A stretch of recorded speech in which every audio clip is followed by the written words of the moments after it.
Hello everyone. डर लग रहा होगा, टेंशन हो रही होगी और बिल्कुल ऑब्वियस भी है, बिल्कुल स्वाभाविक है आपका डरना और आपको टेंशन लेना जस्ट एग्जाम से पहले।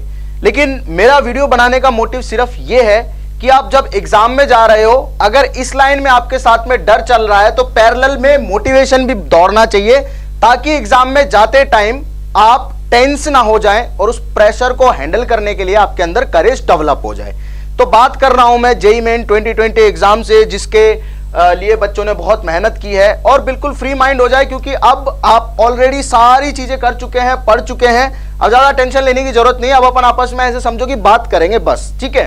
तो पहली चीज तो मैं ये बोलना चाहता हूं कि ये जो लाइन, ये जो स्टेटमेंट आपको दिख रही है, ये आपको अच्छे से दिमाग में बिठा लेनी है और इसी मेंटेलिटी के साथ में एग्जाम में जाना है। पहली और सबसे इंपॉर्टेंट बात, ठीक, यू कैन डू इट। हाँ, आप कर सकते हो। आपने सुपर 40 किया है, आपने सुपर 60 किया है, आपने बहुत सारे क्वेश्चन किए हैं, आपने क्रैश कोर्स किया है, प्रीवियस ईयर के क्वेश्चन किए हैं, आपने डीपीपीज निकाली हैं, आपने मॉक टेस्ट दिए हैं। इतना सब करने के बाद में, इतना तो मैंने भी नहीं किया था, and I was able to clear JEE, तो आप भी कर सकते हैं।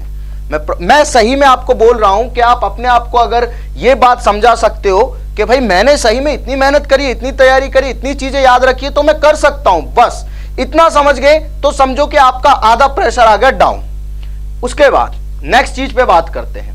भाई एग्जाम में जाता है बच्चा, ऑब्वियसली आप लाइफ में बहुत बड़ी चीज करने जा रहे हो। JEE is not very simple exam, बहुत मूंगफली नहीं है कि तोड़ दो खाली और फेंक दी, उतना आसान नहीं है, टफ है, लेकिन नामुमकिन तो बिल्कुल भी नहीं है। लाइफ में अच्छी चीजें होती हैं, वो डिफिकल्टी होती है ना। ऐसा लाइक एक बहुत फेमस सिंगर होते थे, वो बोलते थे कि जो बॉब मार्ले उनका नाम था, वो बोलते थे कि जो डिफिकल्ट चीजें होती है लाइफ में, वो ही सबसे ज्यादा अमेजिंग होती है। तो अगर जेईई अमेजिंग लग रहा है आप लोगों को, तो इसका मतलब ये डिफिकल्ट तो है, और जेईई डिफिकल्ट लग रहा है तो इसका मतलब ये अमेजिंग तो है। ये दोनों स्टेटमेंट तो एक दूसरे के साथ चलेंगी, ठीक।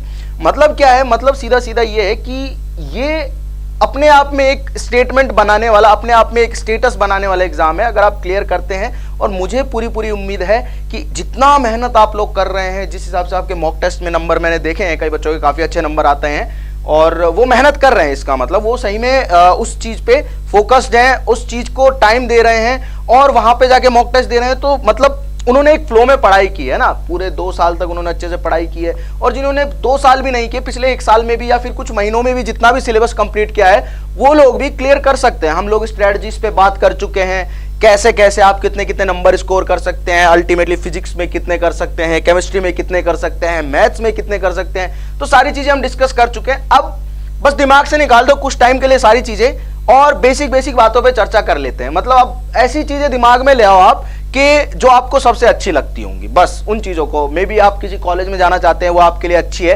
कॉलेज अच्छी है, कॉलेज की बात कर रहा हूं, अच्छी मतलब फिर उधर उधर नहीं जाना, कॉलेज मतलब कॉलेज अच्छा है तो ठीक है, उसको अपने दिमाग में रखो। क्या आप ब्रांच लेना चाहते हो उसको दिमाग में रखो, लाइफ कैसी आप आगे जीना चाहते हो, किस कॉलेज में जाना चाहते हो, वो चीजें दिमाग में रखो और अपने आप को रिलैक्स लेके माइंड को बिल्कुल, और तब एग्जाम में जाओ। देखो अच्छे बच्चे होते हैं जो बहुत पढ़ाई करते हैं, लेकिन एग्जाम में प्रेशर इतना ज्यादा आ जाता है, प्रेशर इतना ज्यादा आ जाता है कि उनका स्कोर बहुत नीचे चला जाता है। प्रेशर और स्कोर है ना, ये इनवर्सली प्रोपोर्शनल है। जितना ज्यादा प्रेशर आपके ऊपर आ जाएगा, उतना ही कम आप स्कोर कर पाओगे। अगर यार दिमाग में आपके इनफाइनाइट चीजें एक साथ चल रही हैं, तो कैसे आप एक उस चूजन चीज को बाहर निकाल पाओगे जो क्वेश्चन आपसे पूछ रहा है? समझ रहे हो? मतलब एग्जैक्टली आपको वो सोचना है जो सवाल आपसे पूछ रहा है। मैं कुछ टिप्स आपको बस बता रहा हूं, क्योंकि मैं एग्जाम दे चुका हूं, मैं एग्जाम क्लियर कर चुका हूं, तो आप भी कर सकते हैं।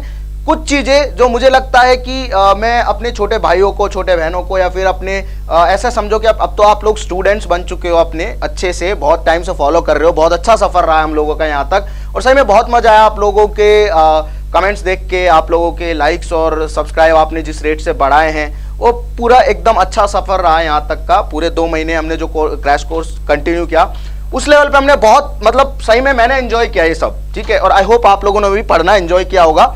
और कोई भी किसी भी तरह की आपको दिक्कत आई होगी तो आप पीछे जाके अगेन क्रैश कोर्स की वीडियोस डली हुई हैं, वहां से कुछ भी छोटा मोटा टॉपिक या छोटा मोटा कॉन्सेप्ट समझ में नहीं आता है तो लास्ट टाइम में आप देख सकते हैं, ये तो मुझे पता ही है, ठीक है। यानी कि प्रेशर अगर आप कम लेके जाओगे ना एग्जाम में, तो आप एफिशिएंटली वर्क कर पाओगे। यार एग्जाम में अच्छे अच्छे बच्चों का जो है कॉन्फिडेंस टूट जाता है सिर्फ और सिर्फ इस वजह से कि वो प्रेशराइज कर लेते हैं अपने आप को, वो टेंस इतने ज्यादा हो जाते हैं कि सवाल बन नहीं पाते, फिर उनसे आसान सवाल भी नहीं बन पाते, बहुत आसान सवाल भी। हम तो आपको बता चुके हैं कैसे आप 10 सवाल छांट लें, बस ये 10 सवाल फिजिक्स के, इनको ही करना है सबसे पहले, यही सबसे आसान 10 सवाल है, कर लो फटाफट, 40 नंबर पक्के हो गए। तो अलग ही कॉन्फिडेंस है यार अपना, मतलब 40 तो इधर के तो हो गए, इधर के और करते हैं फटाफट फटाफट। उसके बाद जो अच्छे अच्छे क्वेश्चन है उनको बनाना चालू कर दो। समझ रहे हो मेरी बात, मैं क्या कहना चाह रहा हूं? तो बस ये है कि अभी के लिए इतना याद रखो कि आप बने हो इस एग्जाम को क्लियर करने के लिए। किस एग्जाम को? इस वाले एग्जाम को। बस ये चीज याद रखनी है कि हाँ, मेरे जैसे ही बहुत सारे बच्चे ये एग्जाम दे रहे हैं और मेरे जैसे ही बहुत सारे बच्चे इस एग्जाम को क्लियर भी करेंगे और मैं उनमें से एक हूं। अपने आप को ये बात समझा लो और अच्छे से हेल्दी होके, बहुत अच्छी मेंटेलिटी के साथ में, एकदम स्वस्थ होके एग्जाम देने जाओ। और मैं आपको विश करना चाहता हूं ऑल द बेस्ट। और मैं चाहता हूं कि जितने भी बच्चे अच्छे से पढ़ाई किए हैं पिछले कुछ टाइम में, अच्छे से उन्होंने, जिन्होंने बाकी मतलब एकदम सीरियसली जिन्होंने चीजों को लिया है, जिन्होंने मेहनत की है, मैं ये कहना चाहता हूं उनका सबका सिलेक्शन हो जाए, ठीक है? और हो भी जाएगा, कोई बहुत बड़ी बात नहीं। कुछ ही टाइम में यार अपन जेईई एडवांस की तैयारी कर रहे होंगे साथ में, मुझे सब पता है, ठीक है? फिर वहां पे अच्छे अच्छे सवालों को ले रहे होंगे, अच्छी अच्छी चीजों को डिस्कस कर रहे होंगे। मतलब अपने को भरोसा है पूरा आप लोगों पे। देखो मैं इतना भरोसा करो आप लोगों पे सिर्फ इसलिए क्योंकि मैं सवाल पूछता था, इस सवाल का आंसर देना है कमेंट सेक्शन में, और आप लोग आंसर करते थे। कुछ लोग गलत भी कर देते, कुछ लोग सही भी कर देते, लेकिन एटलीस्ट मुझे यह पता चल रहा होता था कि वहां पे बच्चे आंसर कर रहे हैं, मतलब यार ये सवाल तो सॉल्व कर ही रहे हैं। इतना तो मतलब बहुत ही सही चीज थी। और अभी तक सबसे इंपॉर्टेंट बात यह है कि बच्चे सोचते हैं सर मैं मॉक टेस्ट दे रहा हूं, मैं ये दे रहा हूं, मैं वो दे रहा हूं, मेरा स्कोर 140 आ रहा है, 130 आ रहा है, ठीक है, या 120 आ रहा है, जो भी आ रहा है। बच्चों अगर मॉक टेस्ट में आप इतना स्कोर कर रहे हो ना, तो डेफिनेटली जेईई में आपका स्कोर इससे ज्यादा ही होने वाला है। और ये मैं इसलिए बोल रहा हूं क्योंकि, इसलिए बोल पा रहा हूं मैं क्योंकि यहां पे क्या होता है, आपके पास में उस लेवल की इंटेंसिटी दिमाग में जनरेट नहीं हो पाती जिस लेवल के आप एग्जाम में बैठे होगे तब होगी। वहां तो भाई मतलब अलग ही लेवल पे दौड़ेगा दिमाग, बिल्कुल। सवाल देखोगे, आंसर लिखोगे, टिक करोगे, आगे बढ़ोगे, सवाल देखोगे, आंसर लिखोगे, सॉल्व करोगे, आंसर लिखोगे, टिक करोगे, आगे बढ़ोगे। इस लेवल पे आपका दिमाग काम करेगा और आपको खुद को रियलाइज हो जाएगा ना। तो अच्छे से देके आना एग्जाम को, डरना नहीं है, घबराना नहीं है किसी भी चीज से। This is just an exam, ठीक है? एक एग्जाम ही है, कोई बहुत ज्यादा बड़ा तीर तो नहीं मार देंगे हम क्लियर करके भी, अभी तो एडवांस भी देना है, ठीक है? तो बस ये छोटी सी चीज है, इसको क्लियर कर देते आगे बढ़ते हैं उसके बाद में, और आगे बात करेंगे अपने आने वाले एग्जाम जो कि जेईई एडवांस होगा। तो आई होप कि आप लोगों को ये वीडियो पसंद आया and I wish you all the best for your exam. मिलते हैं नेक्स्ट वीडियो में, थैंक यू।